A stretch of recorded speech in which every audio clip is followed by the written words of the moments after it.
Uncover and Elevate is the next evolution of Liberate Your People Pleaser. I'm Brenda Florida, certified life coach, and after coaching hundreds of clients, I am unapologetically clear on this. People pleasing is a symptom with a deeper cause. Being in a toxic relationship or career and feeling trapped has a deeper cause. Avoiding difficult conversations has a deeper cause. Self-sabotage, imposter syndrome, confusion, feeling insecure, all have a deeper cause. In Uncover and Elevate, we are going to look under the hood every week to uncover what the deeper causes are that shape our lives, including the ones that make breaking a pattern, even one we want to break, so hard. Then we will elevate our lives with tools designed to transform those deeper causes and deal with the symptoms. Join me each week as we uncover and elevate our lives. And now, here's this week's episode of Welcome everyone to this week's episode of Uncover and Elevate. I love this story. When it happened in the middle of a session, my client was just totally blown away. Like, she kept stopping me and saying, "My mind is blown." And I love that. So I wanted to share it with all of you, exactly what happens, so you could understand both what a coaching session is like, what you might expect to happen, not that the same thing happens all the time, but kind of how it works to be part of a coaching relationship with me one-on-one. And then also have this tool for you to use yourself, because this is probably something that you can apply yourself, or maybe get a friend to help you if you're struggling with this one part of it. I'll explain in a moment. So what we were talking about, because of course what usually starts any session or brings someone to coaching with me anyway is some kind of problem, right? The issue, or as sometimes I call them, the symptoms that are popping up in our life, that is sort of life's invitation, right, to look at our stuff. So the reason why I'm having this problem at work, or I'm arguing with my spouse about this, or I'm feeling insecure about that, or I'm avoiding this relationship, or avoiding that conversation, or not setting the boundary, is because of some deeper issue going on in me, which is why we have renamed Liberate Your People Pleaser to Uncover and Elevate, because we've got even all the aspects of people pleasing are really part of those symptoms. So yes, we need to know what those are. Am I prioritizing others over myself? Am I being overly self-critical, overly doing for others? All those things that are part of people pleasing. But it's not just enough to know that. We've got to go deeper than that, because if we don't go deeper than that, we'll just keep repeating those symptoms over and over again. And you can probably relate to some of those things, like with people pleasing, at least if that's something you relate to, or any other quote unquote problem in your life. It probably doesn't feel like the first time this has ever happened to you. So we all repeat these symptoms until we're really ready to go deeper and find what is, at the heart of it, and start to heal those things. So that's what I do with all of my clients. And when I have retreats, or my new staycation retreat, which I'm very excited about, which is a one-on-one retreat where you don't even have to leave home. But all that's in the show notes. So I'm talking to the client, the thing she's really frustrated, she's really down on herself. Her inner critic is super activated. She's being very self-critical about doing chores and things like that around the house. Now, she's a young mother, or a mother with young kids is what I mean by that, and a full-time, very demanding career. So to me, she's not, there's nothing to be critical about, but that doesn't matter, because that's not her experience. Her experience is, I'm not doing enough. I should be able to stay up with this stuff better. She imagines that her spouse is irritated with her because whatever, dinner's not on the table, or it's not a home cooked meal, or the laundry's piling up, or whatever.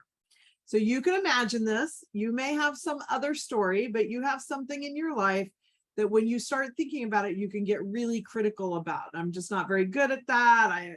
Whatever. So in the midst of our session, I asked her, what she was really, really good at, that she had a lot of confidence in, something that even if somebody questioned her about it or disagreed with her, I'd be okay. It wouldn't push her buttons because she knew what she was talking about, so to speak. It was an area of expertise. And so we found that area.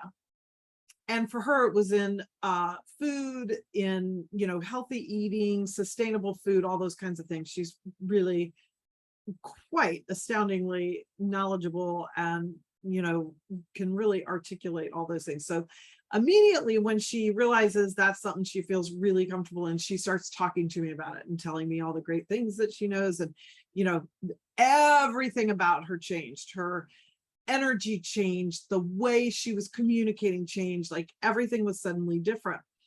And so what I shared with her that blew her mind so much was, so this is your model. This is what it's like when we are self-assured, when we have confidence. That's what it looks like. It doesn't mean we never think we're wrong, we're not open to feedback. It doesn't mean any of those things. It means we're not triggered when somebody wants to talk about it. And so what she needed to do was bring that level of confidence into this other area of her life, where she could say, you know what, I just don't enjoy these tasks, so let's outsource that. Let's hire somebody to do that, or let's get, the kids to help, or the husband to do it, or the whatever. And then a certain amount of, I didn't get that done today, and that's just okay.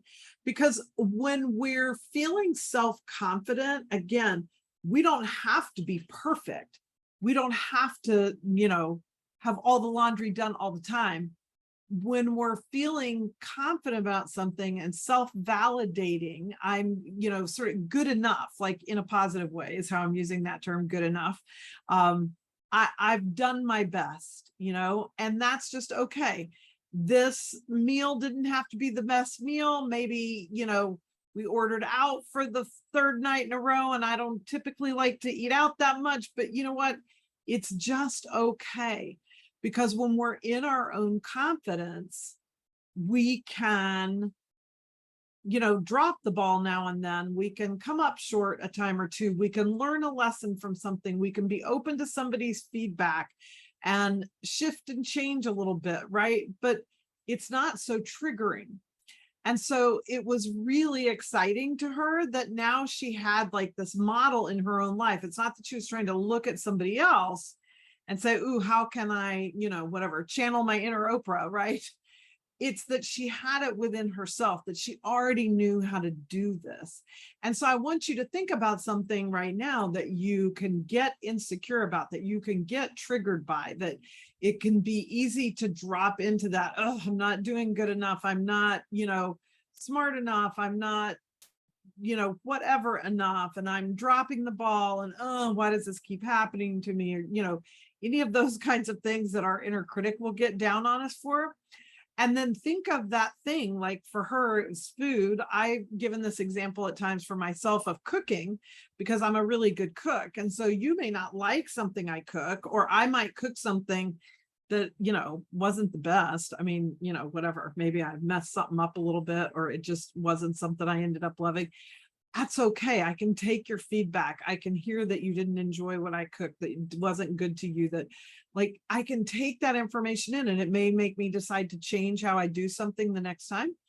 And it may not. I may just leave with, okay, they just didn't like that dish, and that's okay. They get to not like that dish, So I want you to notice in yourself that you already have a model for something that you want to elevate in another area of your life. And then use that as a way to show you how you think about something, because you weren't always super confident about that, right? There's a learning curve to everything we do. So how was that for you, and how can you apply it in this other area? Because I can assure you that 90% or more of it is what you're thinking about as you go through that learning curve in the area you're feeling less confident about. Our thoughts are different when we have confidence. Our thoughts are different even when we're learning something new or questioning something that is in that area we have confidence in. So that way I can learn to turn around my thoughts in the thing I'm feeling insecure about to what's a more empowering question. Instead of like, why do I always make this mistake? It could be, what do I need to learn, or what resource do I need, or what prompt, or fill in the blank that would give me success in this area? What could help me learn how to have success in this area, instead of, why do I keep screwing up? Why do I keep making that mistake? Why do those kinds of why questions don't ever help us find our way. It is a better question to ask yourself, what do I need? Or maybe who do I need to talk to? Or what's the resource I need, so I can figure out how to start creating a different outcome, how to start having a success where I've been having a failure. That will lead to something that will take you to more confidence. So I would love to hear your thoughts on this. Let me know in the comments, wherever you're getting this podcast, or email me. The link is in the show notes. DM me on social media, Instagram. You can always find me, Brenda Florida Coach. That's where I am the most often. And let me know, like, does this resonate? Could you do it? Could you take that area that you have confidence in and then kind of use it as a model to start changing your thoughts on the area that you lack confidence in, or where your inner critic gets overly noisy? I would love to hear, because I always want to know how the podcast is resonating, how the tools are working. I always want to know what you're getting out of each episode, because your time is so valuable. And that is what I'm here for, to help you live an elevated life. I'm Brenda Florida, certified life coach. Thank you so much for being with me in this episode of Uncover and Elevate. Thank you for joining me for this week's episode of Uncover and Elevate. Check out the show notes for tons of great information and resources, like if you're interested in being a guest on the podcast so we can uncover and elevate an issue in your life, just complete the form in the show notes. You can follow me on Instagram at Brenda Florida Coach. You can work with me one-on-one or get additional information about one of my group or private retreats by completing the form in the show notes. And I would love it if you would share this episode on social and tag me. I'd also love for you to post a 5-star review wherever you get your podcasts. It makes such a big difference and will help others find the show, and I'll be incredibly grateful. This is Brenda Florida, certified life coach, and I'll see you in the next episode of Uncover and Elevate.